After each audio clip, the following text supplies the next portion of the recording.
Mike Tomlin is gone as the Steelers head coach. Remember, this is the important part of it. He stepped down after 19 seasons. That verbiage is important as we break this down.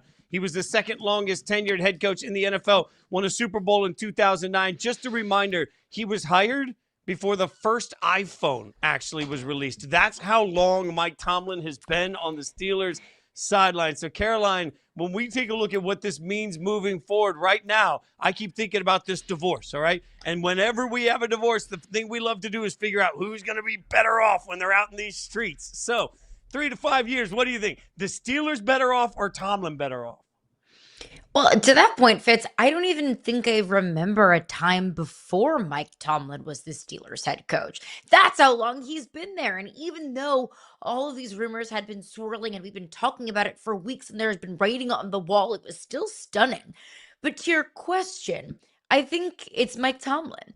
I think Mike Tomlin will be better off, at least in the short term, because, Mike Tomlin's probably going to get a job doing TV somewhere. And please, please, please sign me up for Mike Tomlin and Gronk at the desk for, Fox broadcasts. I would absolutely adore that.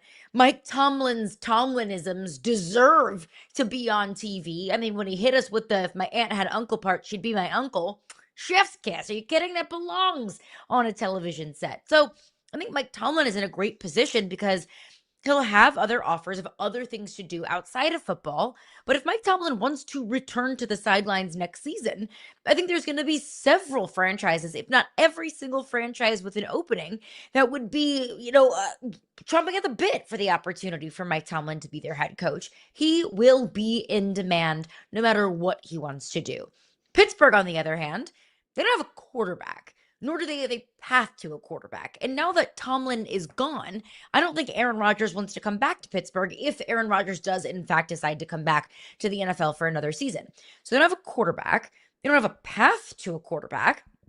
They have one of the oldest, if not the oldest rosters in the National Football League. And sure, the Steelers have several picks in this upcoming draft, but this Steelers roster is in total and complete roster purgatory. There doesn't feel like a clear path to the light at the end of the tunnel for the Steelers to be competitive over the next 2 to 3 years, if not even longer. So it's Tomlin.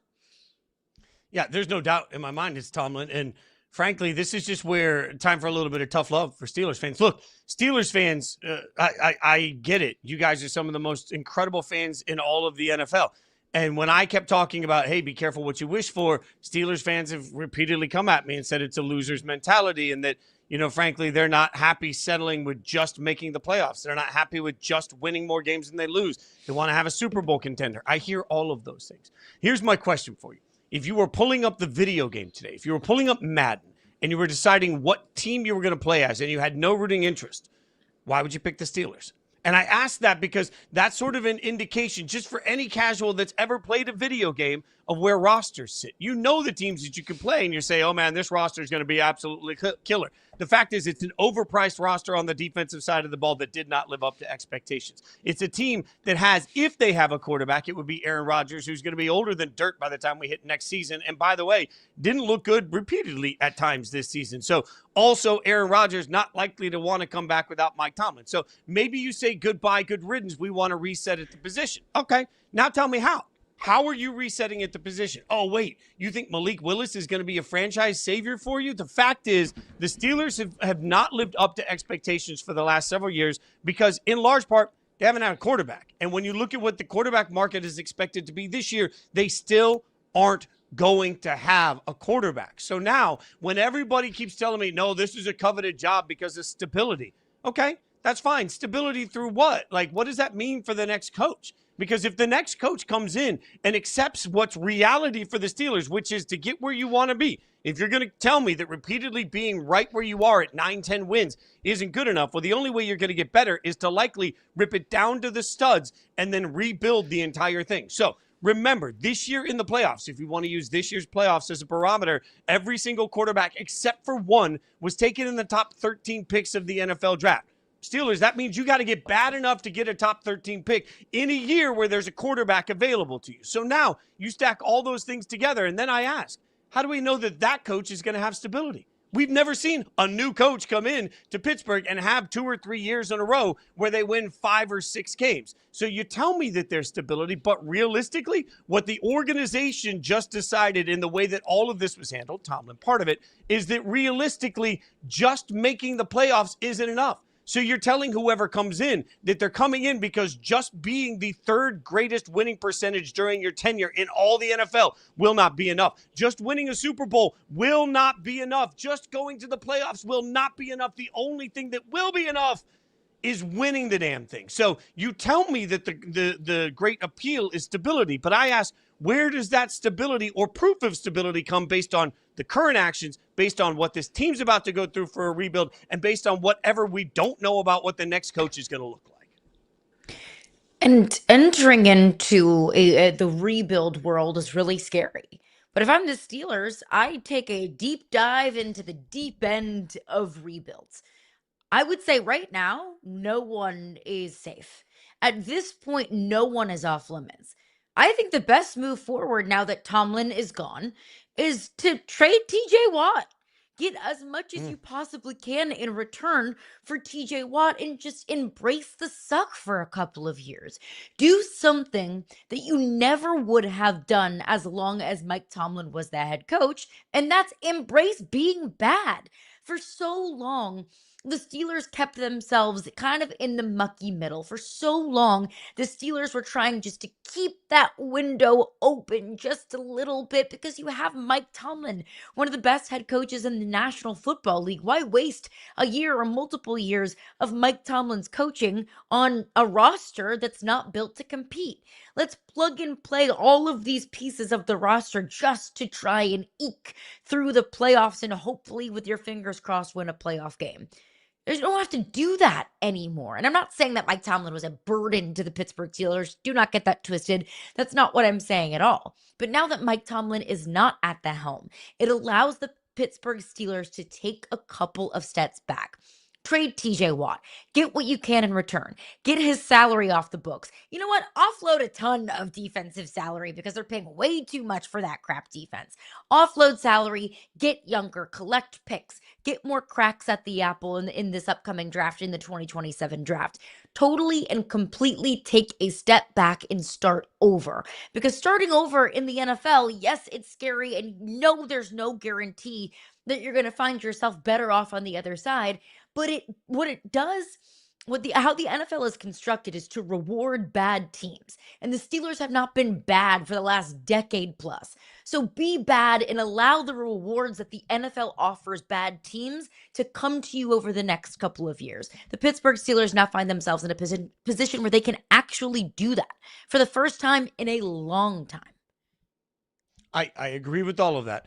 My only caution, and this stuff that I've said to you repeatedly, but I want to say again here loudly, right now, 4 wins for the Giants has them picking 5th in the NFL draft. A 4-13 season gets them 5th. In fact, last year, my beloved Raiders won 4 games, picked 6th.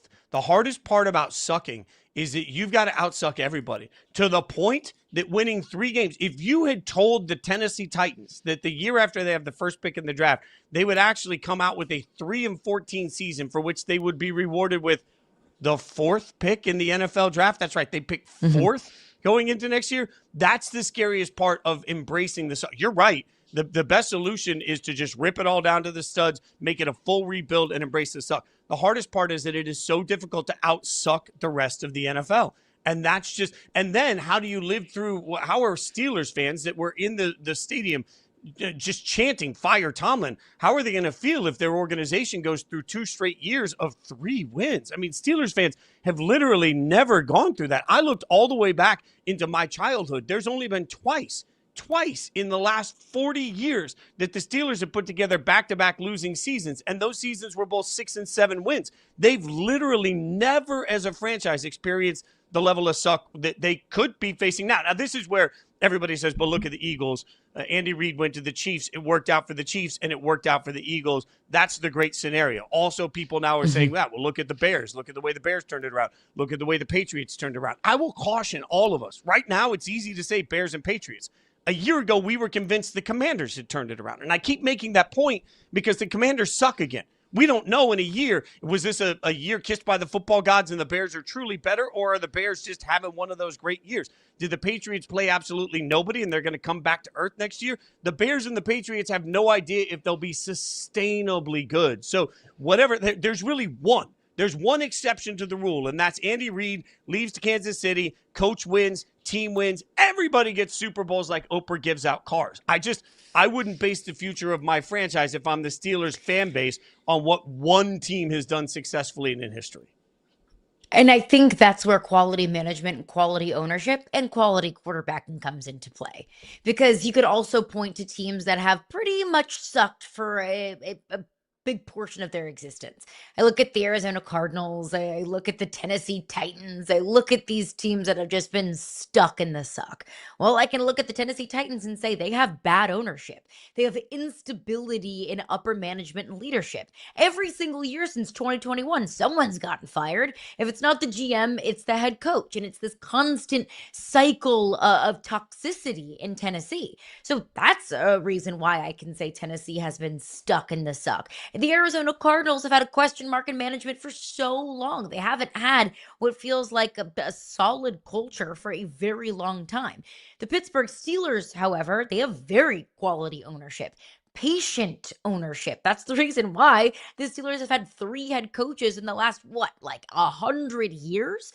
So I think that's where quality ownership and patience and a vision comes into play in Pittsburgh, which what makes this job attractive, even though it doesn't have a quarterback, even though it's stuck in roster purgatory. When you have stability in leadership, that automatically makes it a much more attractive job. Also, quality quarterbacks. I mean, I wouldn't say that necessarily the Hunt family is the greatest ownership group in all of the NFL. When the NFLPA report cards came out, players gave Clark Hunt an F- on his report card just a couple of years ago. But that is the beauty and the power of having an elite quarterback. So good ownership, good management, alignment in the front office, and oh yeah, by the way, a great quarterback. Now that is the key. Those are all the keys to getting out of the sea of suck. Just ask Chicago. Just ask New England.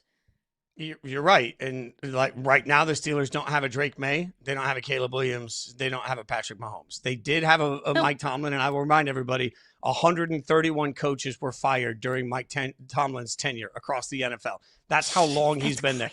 And I will just say to everybody, congratulations. You can go 19 years, be a legendary coach. You can win a bunch of games. You can win a bunch of divisions. You can win a Super Bowl and go to 2. And for that, your victory in 19 years will be your family gets to sit in the stadium while the entire stadium chants for you to get fired. I will remind everybody, Tomlin cannot just be hired somewhere else. He has to be traded because his rights are still owned by the Steelers. He stepped away. That's why the verbiage was important. He stepped away. So for the next 2 years, if anybody wants Tomlin, they got to trade for him. Caroline, give it to me. Give it to me. What's the draft day trade scenario for Tomlin where suddenly I know he's going to go before draft day? Let me imagine great things. Draft day comes up. Give me the scenario. What do you got? If we're using our imaginations and we're truly going buck wild, here's my ideal scenario. The Cleveland Browns have traded Shedeur Sanders to the Pittsburgh Steelers in exchange for Mike Tomlin. Stay with me here. John Harbaugh then goes to the Pittsburgh Steelers to coach Shedeur Sanders, and then Kevin Stefanski gets the Baltimore Ravens job.